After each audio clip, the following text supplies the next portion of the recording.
ladies and gentlemen, boys and girls. No boys and girls. Grown adults and grown adults. Today at the African X list, I'm really, really excited. Like a little kid, you can tell I'm sweaty. I am privileged to have one of Africa's most prolific Afro-pop, Afro-beat, Afro-everything, Afrocentric, Afro-beauty. Today, I have a queen all the way from East Africa. This is a native of Washington State. If you're out there, don't ever forget. We know the code. Born and raised. And I am really happy after 9 years of trying to send a DM, but my internet keeps blocking. I finally got to meet you, and I'm happy that you're sitting here with us and you're ready to share your story with us. Thank you, Naomi. Ladies and gentlemen, Naomi Wamboe! Hey, thank you for having me. Thank you. How have you been? I've been well. Yes, your week was good? Been well. It was pretty good. I'm sorry, that drive is bad, but don't worry, we're fixing it. We're fixing it. Hey, Naomi, for people who don't know you, who's Naomi? And tell us a little bit of who Naomi was before I met the Naomi I met. Please, in a few words, just a few words. In a few words. The Naomi back then, I was an artist. At the end of the day, I'll always be an artist.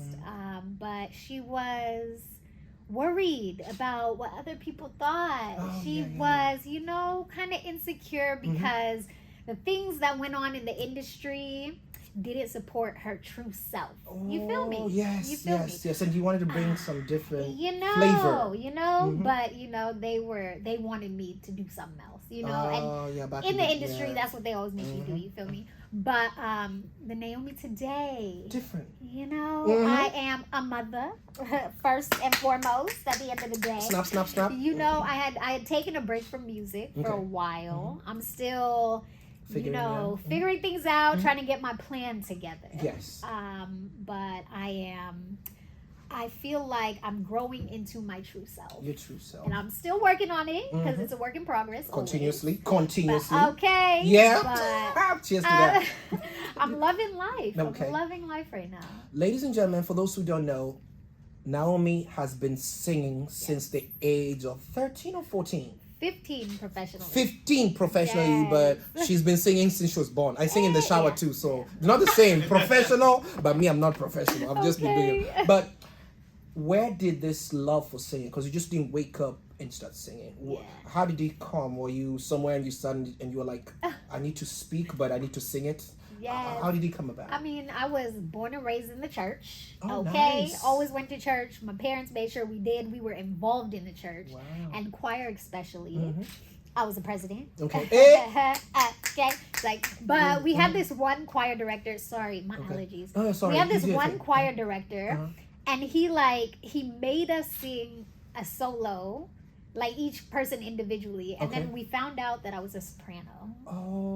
And from there I would get solos and I would sing, and I love singing. I tried to write little things, but Was this AME? Yeah. AME. You know the vibes. Come on. I've been there a few times, but ever since I moved a little distance, it's become, I need to go back to God quickly. I go there. Do they have free lunch? Do they have free coffee? They have sometimes.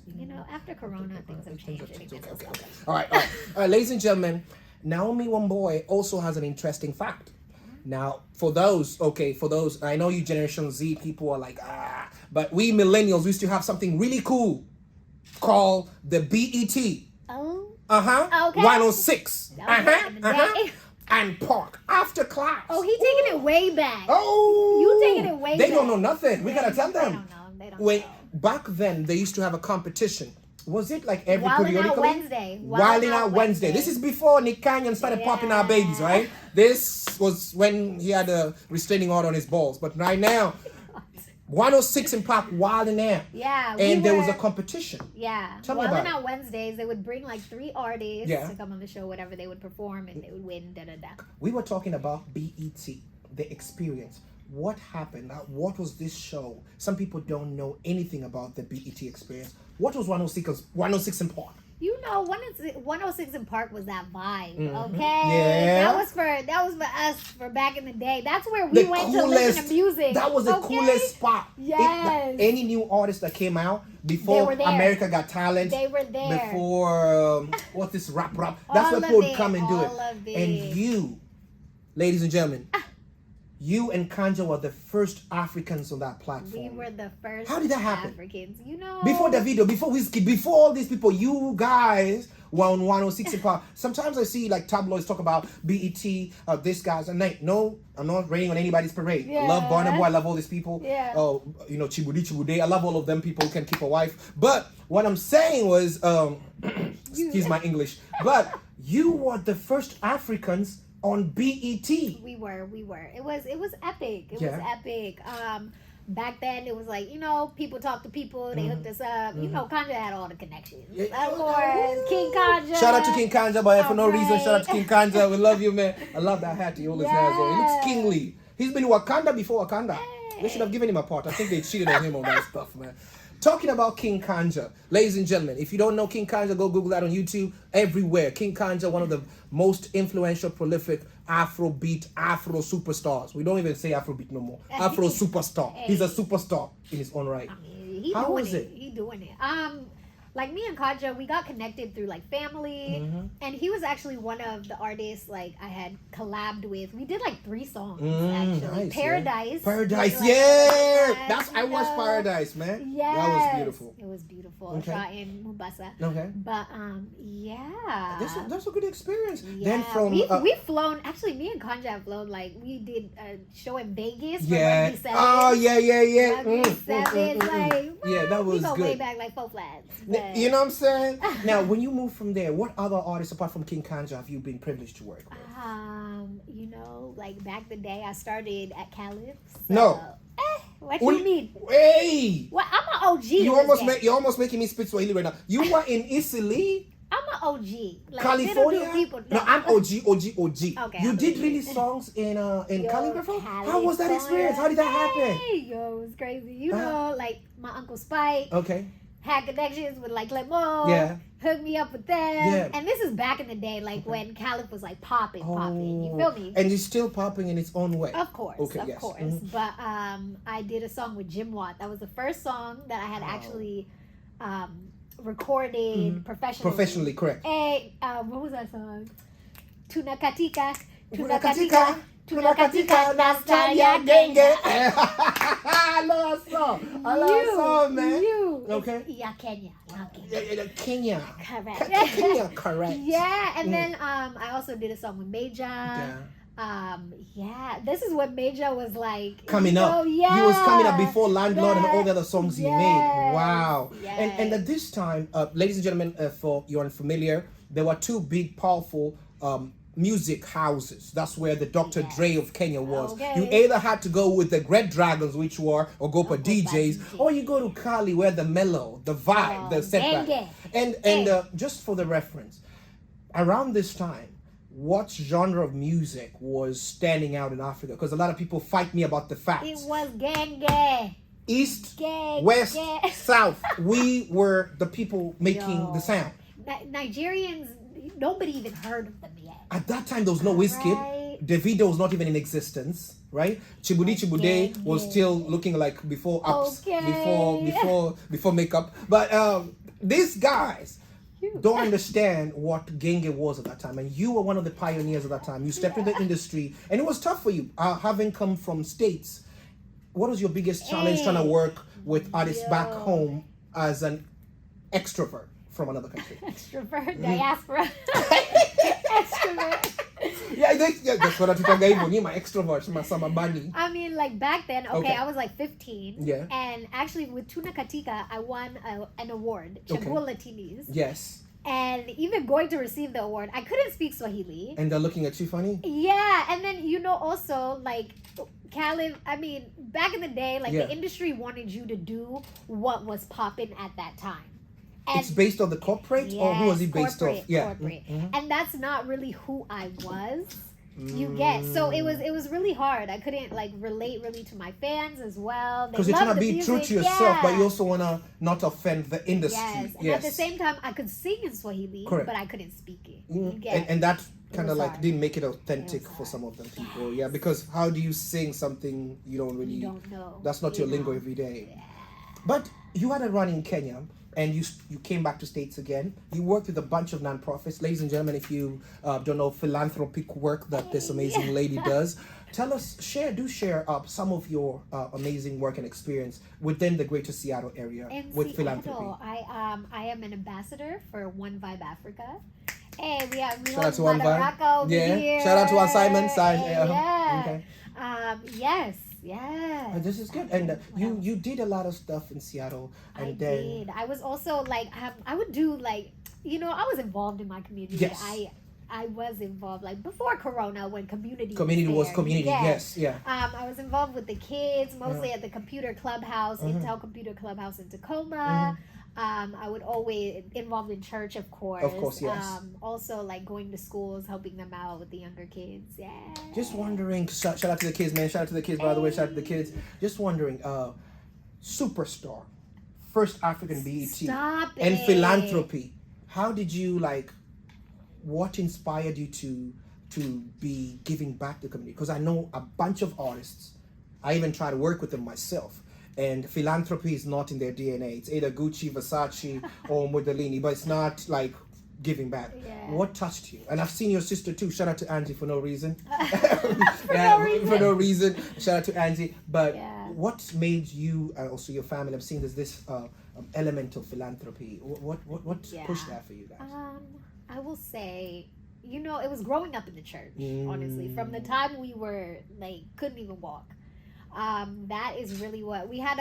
It was called YPD, like a youth people's department. We would, and then just being involved in the church. Period. Let me tell you. Monday we were at Sisters of Vision. Like it was a women's young girls mentoring group. So we had mentors to mentor us. Tuesday we were at choir practice. Wednesday we were at usher board. Let me tell you, you were living the life. Saturday we were, feeding the homeless. Yes. But with the young people's department, like they taught us how like giving is the most important thing. It really is in life. When you give, you do receive. And it's not about the receiving part, but it's about what giving makes you feel.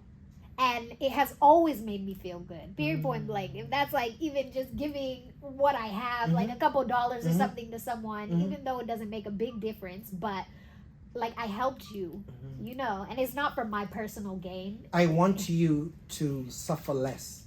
If I could help it. Yes. If I could change your life, because I want my life changed too. And the power of human beings is interaction. And interacting with the right people creates opportunity. Yeah. Maybe you got it, but they missed it. Yeah. And you empathize. That's a beautiful way to look at it. Sometimes, like even just me growing up in the States. Correct. Having been blessed with and my parents. Hey, my dad is the president. He's called chairman here in Washington. Shout out to chairman in Washington for no reason. Shout out to chairman. He's the Pacific Northwest. President. He's the president of the Pacific Northwest Kenyan community. Yeah. Ooh, shout out to chairman all the time. Is. So even like when we were younger, we always had people living in our house. Always. Now these were Kenyans that were coming over who had nothing, no job, no money, no place to live. But first either refugees or students or everything. Oh, good. They would come, they would stay with us, and my parents are so giving, especially my mom. Like that's where I learned it from. Oh, shout out to mama. Giving. But that's one thing they instilled in us and they taught us. Like it is better to give than to receive. You get. And the more you give, it opens more of your doors. It does. Yes. It does. Thank you, man. This is a big. Me, I just started into philanthropy like a week ago. So a week ago. Yeah. So I went to RAFIKI'S. Shout out to RAFIKI'S restaurant for no reason. They gave me chapati, and one of my friends looked like he did not have enough money, so I gave him half of my chapati. So I've been giving out to people a lot. My philanthropy is starting beginning. Pole. Now, ladies and gentlemen, Naomi went back to Kenya. This is the second time now after you came to America. You did your song. Remember when you did with the Jim Watt with Kali? Yeah. When you went back as a professional media host, personality, this time when you went, when was this? This was 4 years ago. 4 years ago? 4 years ago. I moved to Kenya. You moved to Kenya. When you both moved, you and Angie, or just you? Angela moved before that. Okay. She was there with my mom. Yes. My mom has a business there. My mom is back and forth. Yeah. So I would always be back and forth, Mm-hmm. like summertime, or now when I graduated, I would like spend like 4 months there, 6 months here. So you're not like a summer bunny. You were there a whole time bunny, like half a year bunny. I was Yeah. there. So now this time when I went 4 years ago, I went for a job interview. And you knocked it off the park. Here you are, we winners over here. Let's go, let's go. And you ended up working for one of the biggest media houses in Kenya. The name was it Ebru TV? Ebru. That's it, Ebru. Ebru. I think Ebru. Ebru. Ebru TV. Tell me your experience in Ebru TV. How was it? Your run in Ebru TV? I mean, it was a good experience. You learned quite a bit? It was fun. I did. This was the first time I did like, TV. TV, yes. And like talking, and they taught me how to, be able to just think on the spot and go ahead and do it. Camera on you. Come on. Rolling, yes. Mm-hmm. And I guess that was a platform for a lot of other like media people who are actually like huge in Kenya. Yes. But I'm liking it. And you also